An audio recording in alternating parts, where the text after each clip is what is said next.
Alors, bonjour Jean-Luc Noblo. Bonjour Jean. Merci de nous accorder cette interview.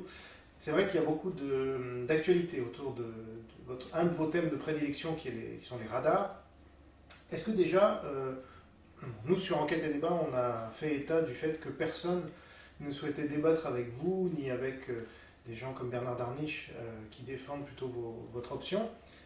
Comment vous expliquez cette absence de débat finalement sur la question des radars qui quand même concerne quasiment tout le monde ? Et cette absence de débat, il vient du fait que c'est toujours le même problème, c'est toujours cette histoire de différence qui est entre la presse spécialisée qui est beaucoup plus pointue sur un sujet et la presse généraliste qui est beaucoup moins au fait de ce qui se passe sur le sujet et surtout qui passe une partie de son temps à reprendre ce qu'on appelle les communiqués gouvernementaux, c'est-à-dire que les journalistes de la presse généraliste recopie quasiment mot pour mot les communiqués qui viennent de l'Élysée ou de Matignon. Ou des associations comme la Ligue contre la violence routière, si j'ai bien compris, puisque Chantal Perrichon est invitée partout. Vous êtes invité quasiment nulle part. Comment vous expliquez ce décalage dans la médiatisation ? Oui, alors là, c'est exactement ça. C'est-à-dire que il n'y a qu'une seule voix qu'on entend en ce moment, c'est quand on interviewe quelqu'un sur le sujet de la sécurité routière. C'est Chantal Perrichon, qui est donc présidente de la Ligue contre la violence routière. Mais quand on fouille un petit peu, on s'aperçoit que Chantal Perrichon n'est représentative de personne. En fait, la Ligue, comme on l'appelle, c'est une sorte d'un petit peu de grosse coquille vide. C'est une association qui existe depuis les années 80, mais qui maintenant, il n'y a plus grand monde dedans, et qui est sponsorisée par l'État. Chantal Perrichon elle-même est une fonctionnaire, et donc est payée par l'État, et donc elle sert un petit peu d'épouvantail qu'on agite comme ça pour faire peur à la population. Et donc, dans ce cas de figure, le gouvernement, lui, passe derrière et fait office de bon flic à côté du méchant flic. C'est exactement ce qui se passe en ce moment. Et elle joue sur la victimisation également.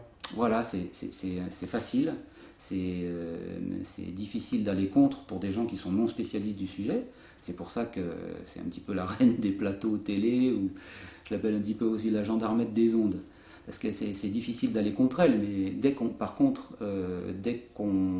rentre dans le sujet, dès que ça devient plus pointu, il n'y a plus personne, puisque les arguments de Chantal Perrichon sont basés sur du vent. Et alors, il y a d'autres Chantal Perrichon, disons, il y avait Claude Gau, dont vous parliez dans votre livre, on ne le voit plus trop, lui, il a disparu de la circulation. Eh bien, Claude Gau, on dirait qu'il a disparu un petit peu en même temps que les chiffres empiraient. C'est-à-dire qu'il tenait pas un blog, mais il tenait des sites sur la sécurité routière. Enfin bon, lui, c'est pareil, hein, c'est un partisan du 100% répressif. Et c'est quelqu'un qui tenait des comptes extrêmement précis. Et bizarrement, son site s'est arrêté à partir du moment où les chiffres commençaient à empirer et devenir très mauvais pour lui, pour ses thèses, et puis et notamment pour le système radar. Et on lui a proposé un débat aussi avec vous, il n'est pas revenu vers nous. Comment vous expliquez ce refus de débattre ? Est-ce que c'est du sectarisme ou est-ce que c'est de la peur, tout simplement, d'être mis face à certaines réalités ? Oui, parce que leur théorie repose sur un fond de morale doucereuse, mais sur rien de concret. Quand on regarde les choses, dans le fond, quand on fait une enquête sur le sujet, on s'aperçoit que la plupart du temps, ils sont à côté de la plaque. Pas tout le temps, mais la plupart du temps, ils sont complètement à côté de la plaque. Et donc, vous me disiez, avant qu'on commence cette interview, que les radars, ça crée beaucoup d'intérêt, y compris dans certains médias qui seraient plutôt favorables à vos thèses, mais qui ne peuvent pas en parler. Est-ce que vous pouvez me... Ah oui, ça relève de l'anecdote, c'est-à-dire que quand le livre est sorti, il y a eu beaucoup de retombées, de bonnes retombées dans la presse spécialisée. Quasiment toutes les retombées d'ailleurs ont été dans la presse spécialisée. La presse généraliste en a très peu parlé puisque ça va à l'encontre du politiquement correct, donc la presse n'en a pas parlé. Mais il y a même certains journaux automobiles qui font leur beurre entre guillemets avec le système radar et qui sont gênés pour diffuser des thèses qui pourraient culbuter le système. Et cette censure-là, ou cette auto-censure-là, vous ne l'aviez pas envisagée dans un premier temps? Ah non, pas à ce point-là, je ne pensais pas que ça allait être à ce point-là. Mais bon, je dois dire que sur le sujet de la presse spécialisée, j'ai pas à me plaindre. J'ai eu beaucoup de retours extrêmement positifs sur le livre. Tout à fait. Et donc, comment vous envisagez l'avenir? Là, il y a les présidentielles qui arrivent dans un an. Est-ce qu'on va parler de ce sujet de radar autant qu'on en parle aujourd'hui? Qu'est-ce que ça veut dire politiquement aussi En ce qui concerne le système radar lui-même, le danger, ça serait que ça devienne une sorte de routine. Et c'est ce qui est en train de se passer. C'est-à-dire que les gens sont en train d'être habitués à être surveillés, et à être pris en photo, à être flashés. Et bientôt, ça va devenir une routine pour eux. Et à ce moment-là, ça sera trop tard.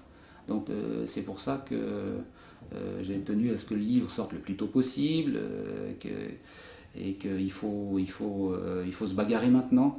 Parce que demain matin, ça sera trop tard. Là, le système radar, il est en passe d'être optimisé et est en train de devenir un instrument de contrôle de la population. Ça, il ne faut surtout pas l'oublier. Oui, et ce qui est peut-être le plus scandaleux, c'est qu'on s'acharne une fois de plus sur le petit peuple ou les classes moyennes, c'est-à-dire toujours ceux qui, les vaches à lait, quoi, alors que les grands bandits ou... Oui, c'est ça. Fort avec les faibles et puis faible avec les forts. C'est exactement ça. Quand on voit des quarts entiers de policiers derrière les jumelles en train d'essayer de choper des automobilistes à 72 km/h au lieu de 70, à l'entrée de Corbeil, devant la cité des Tarterets, où ces mêmes policiers sont interdits de séjour par des caïds de 17 ans, on est estomaqué, on se dit mais c'est pas possible, ça ne peut pas fonctionner comme ça. Et pourtant ça fonctionne comme ça. Et alors justement, quand on tient des propos comme vous tenez là, souvent on essaye de nous cataloguer dans un extrême qu'on appelle l'extrême droite. Et d'ailleurs, on voit Marine Le Pen aujourd'hui et le Front National qui est à peu près le seul parti à parler de ces sujets-là, alors qu'ils concernent tout le monde. Est-ce que vous ne trouvez pas qu'on fait le cadeau du réel une fois de plus au Front National? Oui, le cadeau du réel, c'est bien trouvé, c'est exactement ce qui est en train de se passer.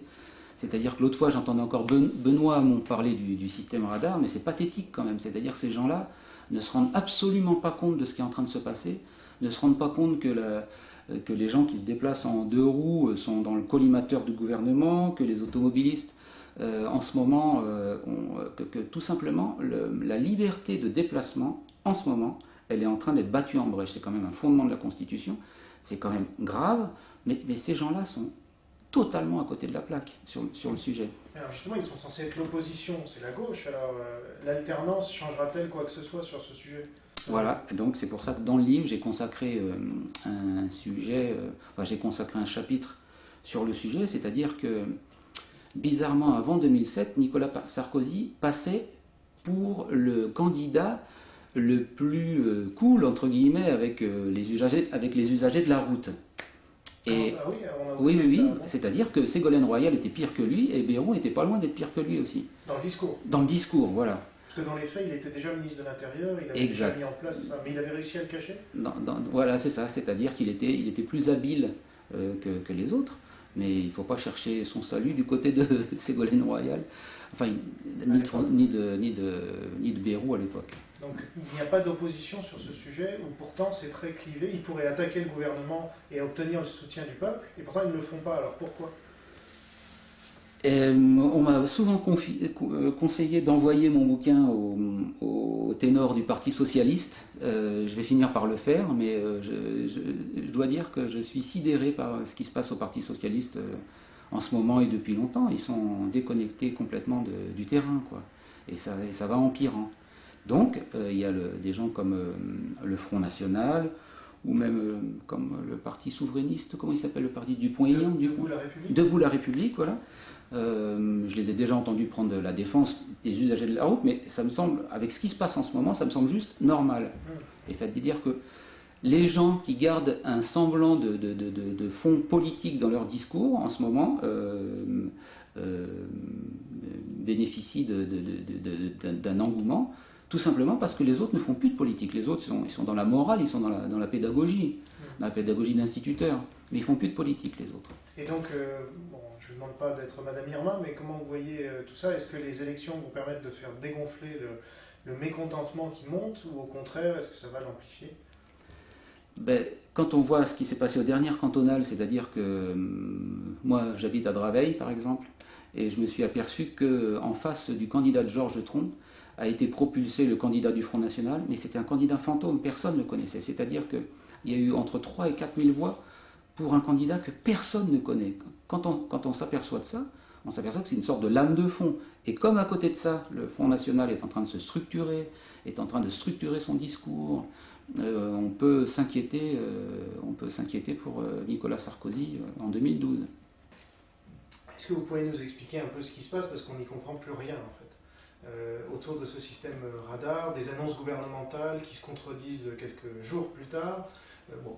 Ah oui, alors là c'est un gigapataquès, c'est-à-dire que d'un jour sur l'autre c'est tout et son contraire. Toujours est-il que, effectivement, la grande question que tout le monde se pose, c'est pourquoi est-ce que le gouvernement prend un tel risque, prend le risque d'être impopulaire à 1 an des élections présidentielles, 1 an et quelques. Et ben, la réponse, personne ne l'a, mais enfin, ceux qui sont proches de l'équipe de Nicolas Sarkozy savent et ceux qui connaissent le système radar savent qu'en ce moment, la priorité pour eux, c'est de gonfler le chiffre d'affaires du système radar. Donc ils cherchent par tous les moyens à gonfler le CA du système. Donc d'où cette pantalonnade sur les panneaux, sur les avertisseurs de radar, etc. On en est là. Il ne faut pas oublier aussi que il y a beaucoup de gens qui soupçonnent Nicolas Sarkozy d'être financé dans sa campagne présidentielle par un complexe militaro-industriel dans lequel il y aurait, ça c'est un peu des secrets de polichinelle, Dassault, ADS, Lagardère, Safran et Sagem notamment. Qui fabrique des radars. Et voilà, et Sagem, c'est la société à qui Nicolas Sarkozy a donné le système radar. Il y a eu un appel d'offres un petit peu, disons, bidon, et donc la Sagem a remporté le marché gratifiant des radars. Gratifiant pourquoi ? Parce que sur chaque radar, la Sagem fait pas loin de 50% de bénéfices nets sur chaque machine. C'est énorme, c'est un gros marché qui va en s'amplifiant tous les ans. Et il ne faut pas oublier des faits assez, comment dirais-je, des choses qui se sont passées en 2007, c'est-à-dire que quand la Sagem a été reprise par Safran et que les cadres de Thales sont arrivés pour vérifier un petit peu le travail des cadres de Sagem, il y a eu un gros remue-ménage parce qu'ils se sont aperçus qu'à l'époque, en 2006, il y avait un trou de 100 millions d'euros dans les caisses de la Sagem. Il y a des écritures informatiques qui ont disparu mystérieusement, et ils ont trouvé ce trou de 100 millions d'euros dans les caisses de la Sagem. Et 1 an plus tard, Nicolas Sarkozy était élu président de la République. C'est juste du recoupement de faits, on ne dit rien, mais il se pourrait que cette somme ait été allouée à la campagne présidentielle. Voilà. Il n'y a pas de preuve de ça. Non, c'est ça le problème, c'est le gros problème, c'est-à-dire que le système est très malin parce qu'il se cache derrière le secret défense. C'est Sagem Défense Sécurité. C'est-à-dire que quand moi j'ai essayé d'enquêter, et tous les autres, on s'est tous heurtés à la porte de la Sagem qui nous dit « Ah non, on ne peut rien pour vous, ici c'est secret défense ». Donc personne ne peut enquêter. Même quand on essaye d'aller visiter le Centre national du traitement des amendes à Rennes, nous en tant que journalistes on ne peut pas, il faut que ce soit un député qui y aille. Et le dernier député qui est allé visiter le centre, c'est Hervé Mariton, si je me souviens bien.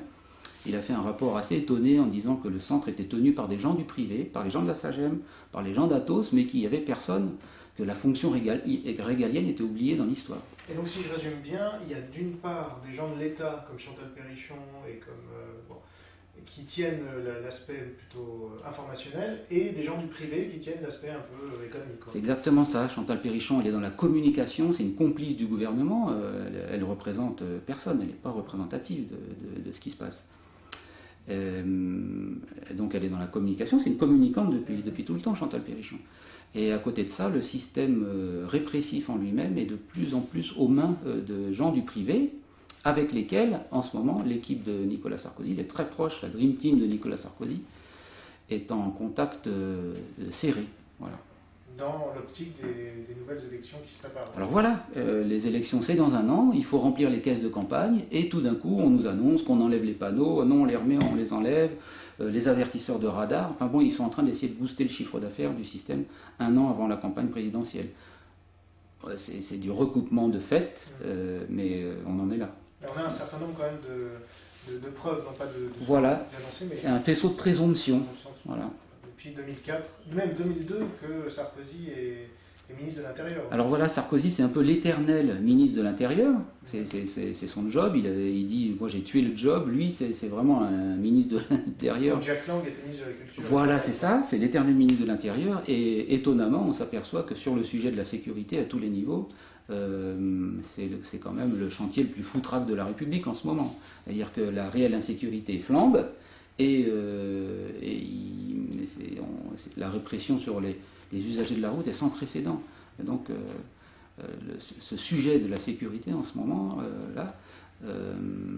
c'est un échec total pour Nicolas Sarkozy, qui continue à se faire passer pour un spécialiste de la sécurité. C'est étonnant. Merci beaucoup, Jean-Luc Noblo.